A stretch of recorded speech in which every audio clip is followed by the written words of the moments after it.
어떤 밤이 됐건 의심 없이 I love you. Ain't no doubt all night up, no worries. 난 괜찮아 널 원해 괴롭지만.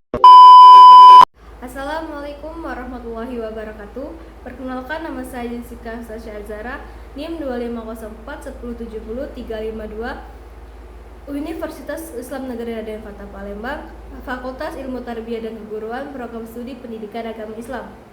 Tujuan saya membuat video ini adalah untuk memenuhi tugas mata kuliah dari Ulumul Quran dengan dosen pengampu, yaitu Ibu Ani Marlia MPD.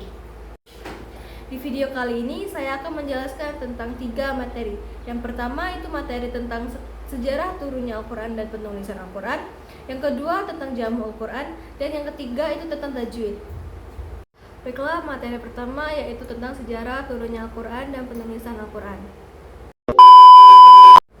Turunnya Al-Quran disebut juga dengan Nuzulul Quran, yaitu proses turunnya wahyu Allah Subhanahu wa taala kepada Nabi Muhammad SAW melalui pelantara malaikat Jibril.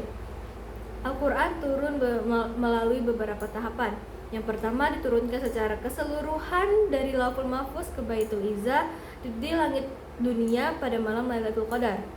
Tahapan kedua diturunkan secara beransur-ansur kepada Nabi Muhammad melalui malaikat Jibril selama kurang lebih 23 tahun. Dan tahapan ketiga yaitu Nabi Muhammad SAW menyampaikan wahyu tersebut kepada para sahabat untuk dihafalkan dan dituliskan. Adapun hikmah dari turunnya Al-Quran secara bertahap, yang pertama itu untuk menguatkan hati Nabi Muhammad SAW dalam menghadapi tantangan dari kaum Quraisy. Yang kedua, memudahkan para sahabat untuk menghafal dan memahami isi Al-Quran. Dan yang ketiga, menjawab persoalan-persoalan kondisi masyarakat pada saat itu. Dan yang keempat itu untuk memudahkan penerapan hukum Islam secara bertahap. Pada masa Nabi Muhammad, Al-Quran dijaga melalui 2 cara, yaitu dengan hafalan dan penulisan. Adapun beberapa sahabat yang dikenal sebagai penulis wahyu, antara lain yaitu ada Zaid bin Sabit dan Ali bin Abi Thalib. Media penulisan pada saat itu juga sangat sederhana, seperti menulis di pulpa kurma, tulang belulang, dan kulit hewan. Dan pada masa Nabi Muhammad juga Quran belum dijadikan menjadi satu mushaf. Berikutnya saya akan menjelaskan tentang Jam'ul Quran. Jam'ul Quran merupakan proses pengumpulan, pemeliharaan, dan pembukuan Al-Quran untuk menjaga keaslian wahyu Allah Subhanahu wa taala. Setelah wafatnya Nabi Muhammad SAW, terjadilah perang Yamamah yang mengakibatkan banyaknya para penghafal Al-Quran yang gugur. Melihat peristiwa tersebut, Umar bin Khattab khawatir jika banyaknya penghafal Al-Quran yang gugur, maka perlahan sebagian ayat Al-Quran juga akan hilang. Maka dari itu, Umar bin Khattab mengusulkan kepada Abu Bakar As-Siddiq untuk mengumpulkan ayat Al-Quran dalam satu mushaf. Tugas itu pun diserahkan kepada Zaid bin Sabit untuk mengumpulkan ayat-ayat Al-Quran dalam menjadi satu mushaf. Setelah Zaid bin Sabit mengumpulkan ayat-ayat Al-Quran dari hafalan para sahabat dan juga catatan tertulis, setiap ayat harus disaksikan dan diverifikasi agar keasliannya benar-benar terjamin. Pada masa Umar bin Khattab, perhatian terhadap Al-Quran bukan tentang penyampaian mazhab saja, tetapi juga tentang penyebaran dan pengajaran ke wilayah-wilayah Islam yang semakin luas.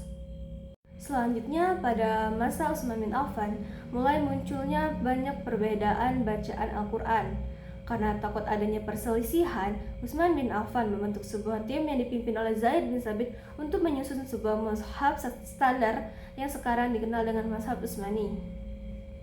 Dalam proses Jam'ul Quran, Zaid bin Sabit memiliki peranan yang sangat penting dalam hal ini.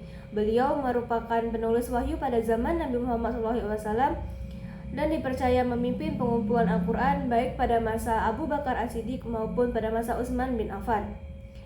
Ketelitian, kecerdasan, dan amanah yang dimiliki oleh Zaid bin Sabit membuat proses pengumpulan Al-Quran berjalan dengan baik dan menghasilkan mazhab yang autentik.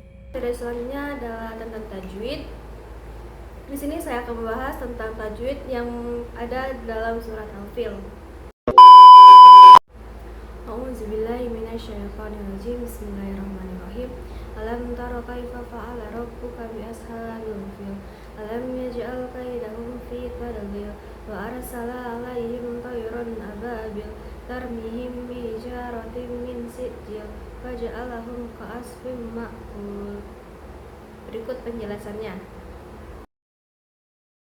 Pada ayat pertama, alam tarot, hukumnya itu mim sukun bertemu dengan ta, yang hukumnya itu adalah izhar syafawi yang dibaca dengan jelas.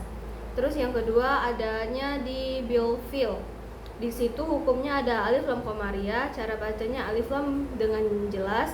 Sedangkan fi itu ada mat tabi'i di akhir kalimat menjadi mat arid li sukun, dibacanya panjang 2 sampai 4 harokat.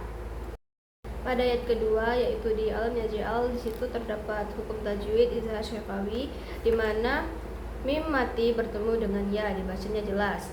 Terus yang kedua itu hum fi. Di sini juga adanya izhar syafawi yang di mana mim sukun bertemu dengan ya, dibacanya juga jelas. Yang ketiga itu ada fi-nya itu mat tabi'i karena adanya kasroh bertemu dengan huruf ya. Cara bacanya panjang 2 harokat.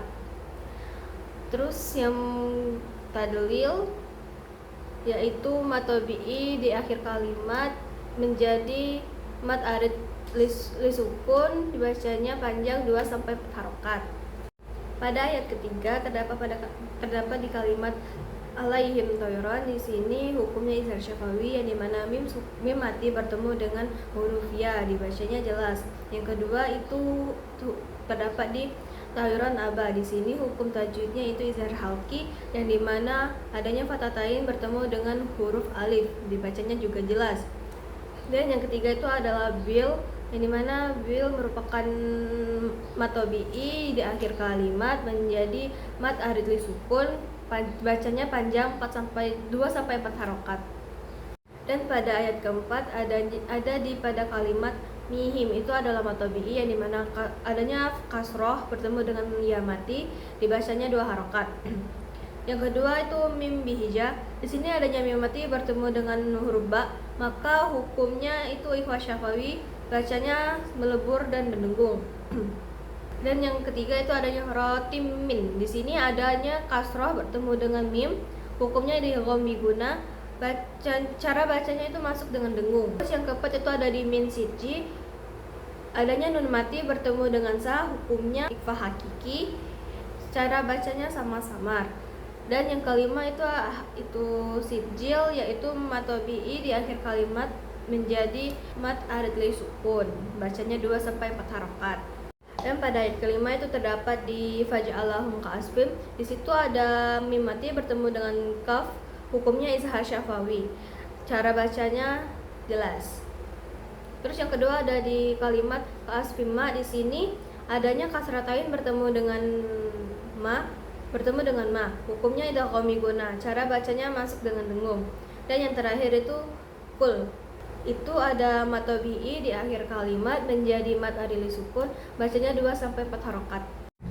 Baiklah, mungkin itu saja yang dapat saya jelaskan. Jika ada salah kata saya minta maaf, kepada Allah saya mohon ampun. Saya akhiri, wassalamualaikum warahmatullahi wabarakatuh.